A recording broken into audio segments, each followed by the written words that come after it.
一杯武夷岩茶，我们迷恋它入口的醇厚，沉醉于它变幻莫测的风骨与香气。我们听过无数关于它的传说，岩谷花香、干活清甜、清锐鲜爽，这些词语听起来很美，却又如此抽象。如果想要真正读懂一杯茶，答案或许并不在优雅的茶室里，它藏在双手的温度里，藏在深夜的等待中，藏在每一次与自然的对抗和妥协里。我们决定用一个昼夜的时间，跟着武夷山真正的茶人，从一片叶子开始，去亲手验证那个最终的答案。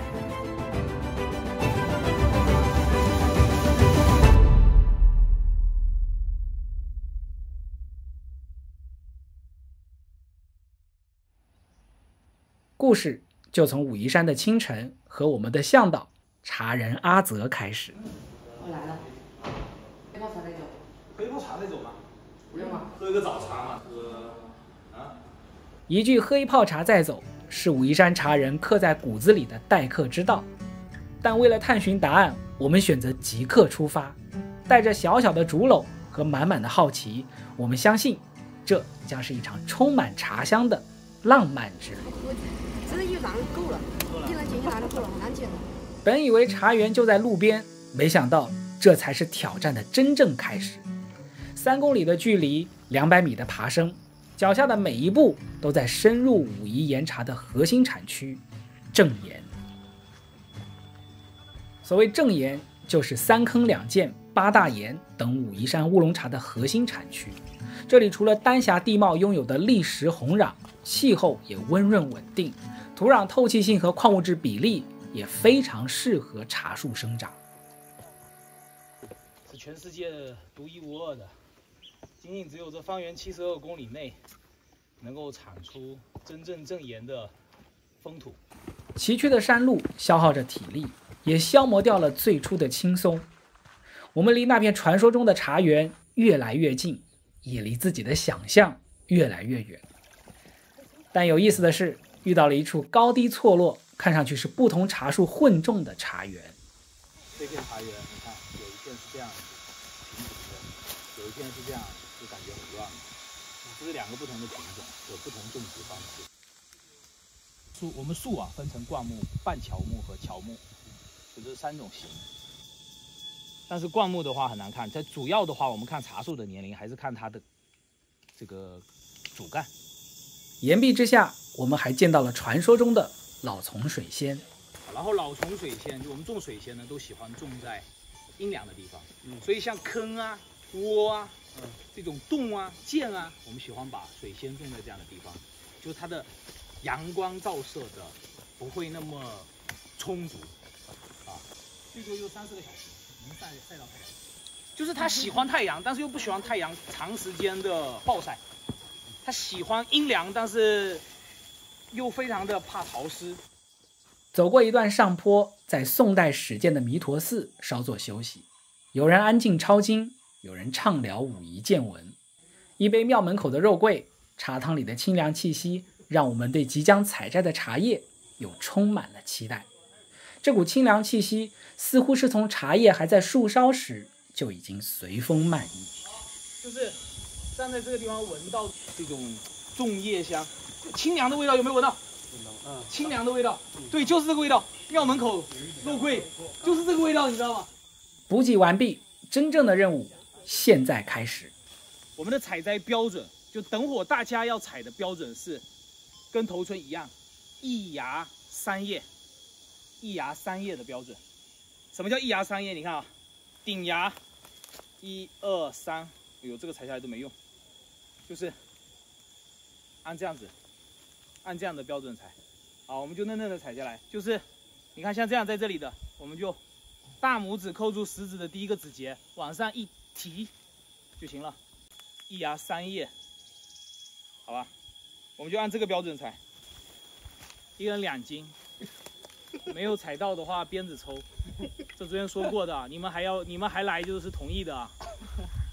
好，我们先采肉桂，然后肉桂，采那个1篓子，最起码采满满的1篓子吧。然后等下我们再倒回去采水仙。这样子的话，我们在制作的时候，大家就可以既闻到肉桂的香，又闻到水仙的香，把这2个品种的生命历程都体验一下。OK， 和头春标准一样，1人2斤的要求，在面对只有4、5两容量的小竹篓时，又显得格外通融。但无论如何，我们还是要像寻宝一样，在烈日下找到难得的夜烧。30分钟倒计时很快结束，我们默默带着半篓不到的青叶，来到了另一处茶园。肉桂大概占我们武夷山产量40%，将近40%。肉桂的茶树其实很好认的，我在网上也会有讲一句话叫"水仙躺平，肉桂内卷"。弥陀岩、佛国岩一带还有许多特色品种，比如这片颜色更浅的黄肉桂。和肉桂不同，水仙的踪影一般都在背阴的坑涧。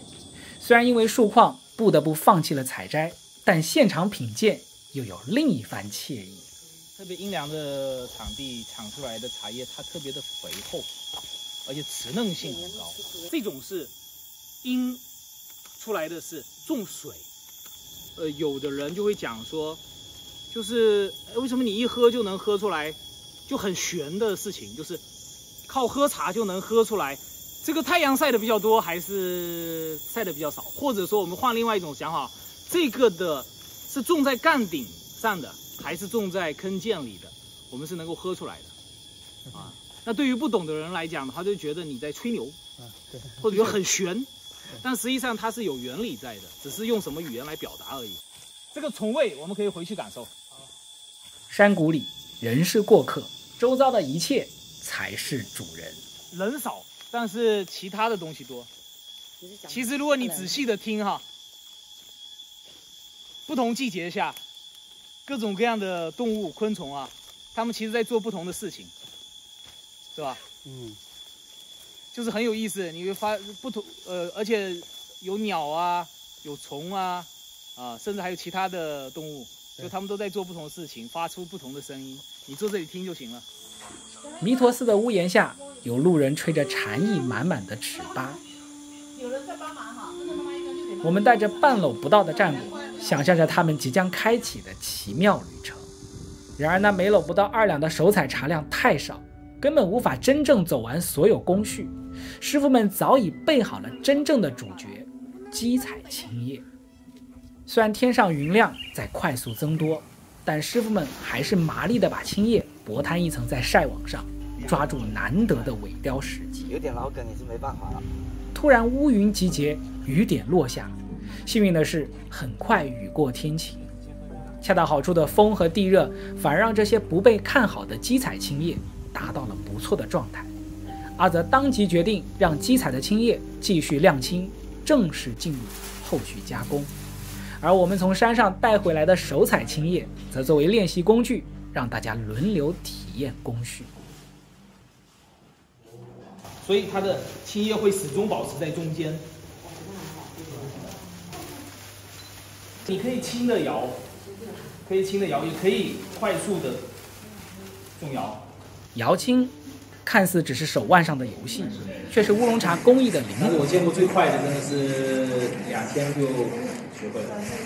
青叶在师傅手中轻盈起舞，这也是要有天赋。到了我们这里，却始终无法被驯服。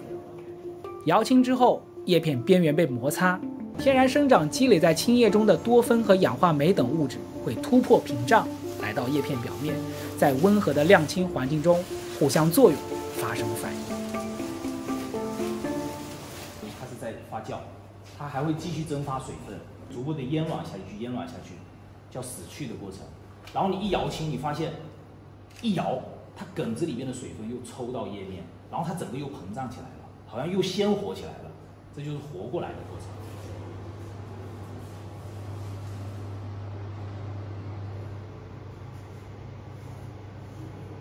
1小筛放到2大筛上。经过一番摇青晾青的循环之后，茶叶达到了绿叶红香边、香气立体的状态。这时就需要看上去像练铁砂掌一样的炒青来定格。先让大家练一练。我们的手不要碰到铁锅，碰到铁锅就会起泡。然后我们正常是用就是把它，你看这样子，它是一个合着的力，然后把它翻过去，是吧？就是不断的这样的翻炒，你们可以来试一下，你看，抓过来，然后翻过去，啊，可以留下来。你可以留下来打工了。可以留下来。300度的铁锅，除了向空气散发炽热，青叶的缝隙中也是湿润的滚烫。我把它揉成团，然后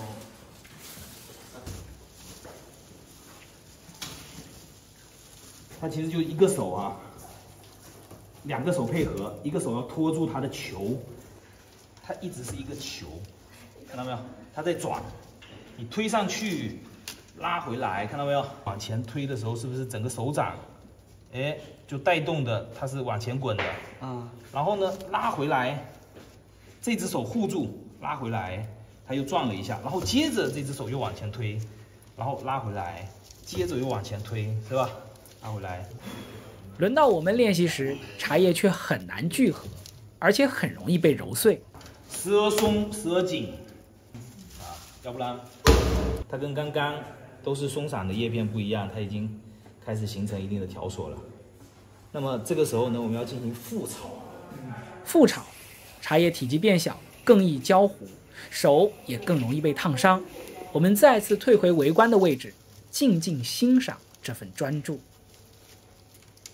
复炒和揉捻之后形成的条索，已经为香气滋味的融合做好了准备，它们被均匀铺在了背笼上。随着温度升高，期待已久的香气终于从炉中升起，这是一种混合了清芬与热烈的奇妙气息。一整天的忙碌在接近凌晨时有了奖赏，我们终于要看到剪梯之前的毛茶形态了，对吧？但这个是比较松散的，我挑一下有条索的，这个摘下来，对吧？那之后我们就用这个茶去烫背。如果我们做清没有做透的时候，那我们就要靠背火来把它背透啊。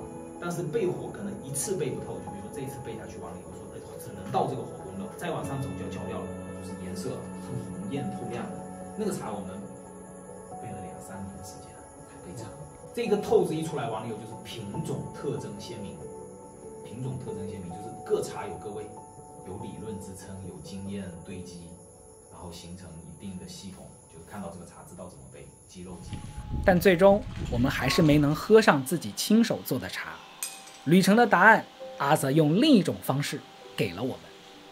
他亲自冲泡了黄肉桂、怒目金刚，带领我们用味蕾重温这一路的见闻。就是我们今天走进去的是方圆72公里内的这个产区，你在全世界再找不到另外一个，就跟古巴的雪茄啊，这个艾雷岛的怡梅啊，然后波尔多这个的红酒一样，就是它都有独特的风土，造就了它不同的这个滋味啊。那这些东西叠加在一起的话，就会让岩茶的趣味性和品鉴性特别的强。一杯茶汤就是一枚时空胶囊，它封存了武夷山的风土脉络、阴晴雨雪的四季变换、制茶师傅的辛勤劳作和竹筛焙炉的烟火印记。终于明白，岩茶那千变万化的风骨，从来不是什么玄妙的秘密，它只是用味道忠实地记录下了这一切。